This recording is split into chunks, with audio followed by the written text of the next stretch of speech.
Bienvenidos alumnos, nuevamente estamos aquí compartiendo estos videos donde vamos resolviendo problemas prácticos de la asignatura Física 2 paso a paso, de manera de poder ir comprendiendo los conceptos involucrados y los pasos matemáticos que estamos realizando. En esta ocasión volvemos a trabajar con un problema sobre la ley de Gauss. El enunciado del problema es el siguiente. Dos largas placas planas de metal están separadas una distancia que es muy pequeña comparada con su largo y su ancho.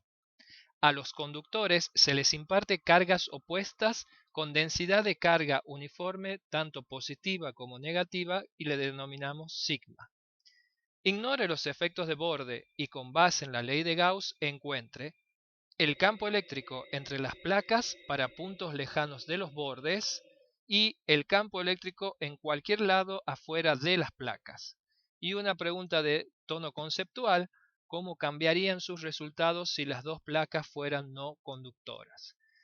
En una primera instancia, recordemos que resolviendo utilizando la ley de Gauss, que se pueden ver en cualquier bibliografía o en las clases prácticas, el campo de una lámina plana infinita cargada se resuelve utilizando una superficie gaussiana en forma de cilindro. Recuerden que las superficies gaussianas tienen que ser cerradas, es decir, superficies que contienen un volumen en su interior.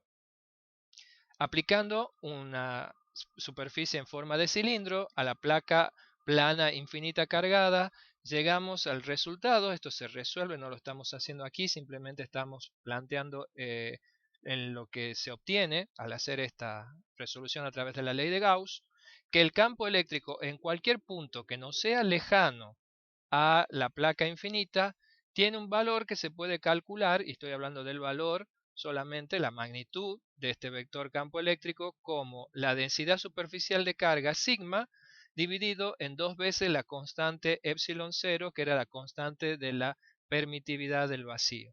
Fíjense que es una expresión muy sencilla, es una expresión donde no aparece la distancia a las placas porque tiene la limitación que solo funciona si la placa es infinita y estamos en una posición cercana a la placa.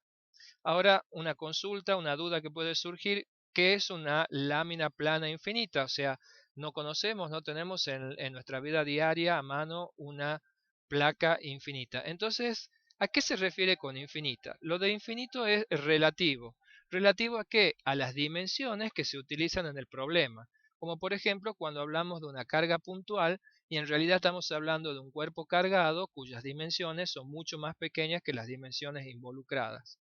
Entonces, si las dimensiones de la placa son mucho más grandes que la distancia a la cual se quiere calcular el campo eléctrico, en ese caso estamos hablando de una placa infinita. Es decir, que en la realidad no tenemos la posibilidad de tener una placa infinita a mano, pero si nos acercamos mucho a una placa cargada, la podemos considerar como una placa infinita. Aclarado esto, vamos a hacer la resolución del problema y primero vamos a plantear cómo es la situación problemática.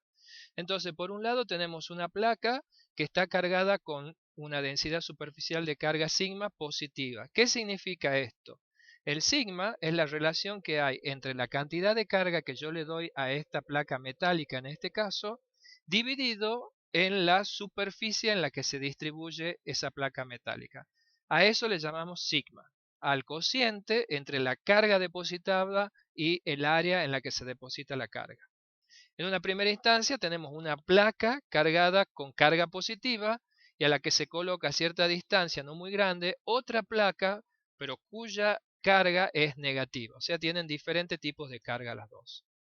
Si recordamos en el concepto de campo eléctrico y cuál era la convención para dibujar el campo eléctrico para cargas positivas o negativas, vemos que de la carga eléctrica, perdón, de la placa con carga eléctrica positiva, el campo eléctrico se dibujaría en forma de vectores que se están alejando de la placa.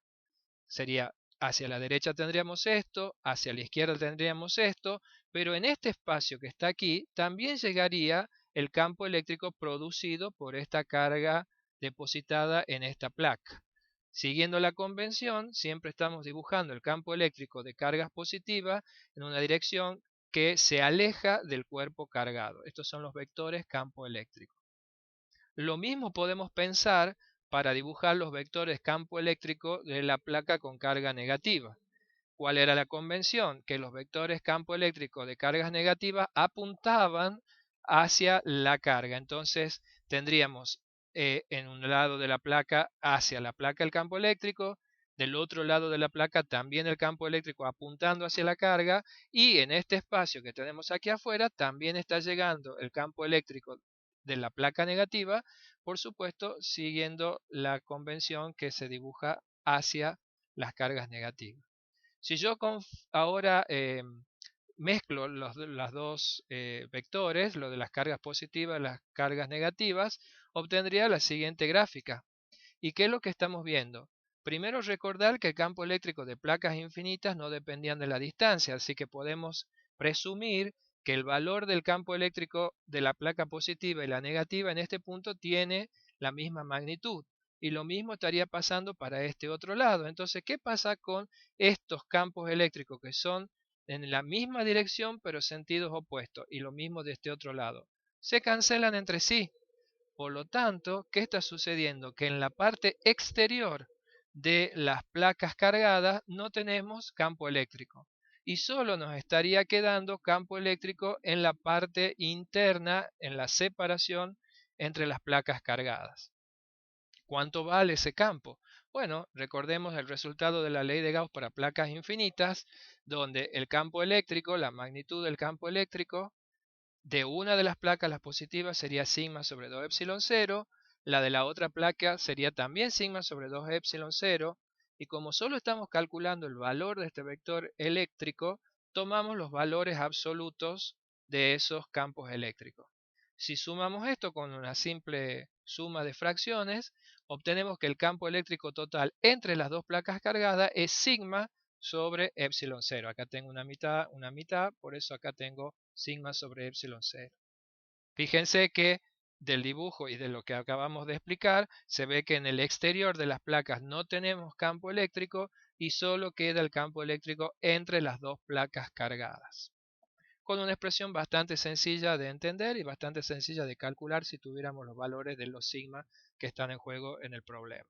No nos olvidemos que el epsilon 0 lo venimos usando en la parte eléctrica, es la permitividad del vacío, tiene un valor que es 8,85 por 10 a la 12 Coulomb cuadrado sobre Newton metros cuadrados, lo venimos utilizando, así que no es un dato que no tengo del problema para resolverlo, sino es un dato que sí lo tenemos. El problema también preguntaba qué pasaba si las placas eran no conductoras. Bueno, si son no conductoras pero le entrego la misma cantidad de carga, la distribución de la carga sobre las placas será de distintas formas, pero la situación problemática es exactamente la misma, porque si nosotros nos fijamos en la ecuación que se obtiene de la ley de Gauss, en ningún momento los conceptos, los valores, las magnitudes involucradas se refieren a si la placa es conductora o no. Simplemente necesito saber la cantidad de carga que le dé a la placa. Por lo tanto, conductoras o no las dos placas estas, los resultados serían exactamente los mismos. Tendría en el exterior campo eléctrico nulo y tendría reforzado el campo eléctrico entre las dos placas. Espero que haya sido de su agrado, que se haya entendido y seguimos en contacto para otros videos más. Muchas gracias.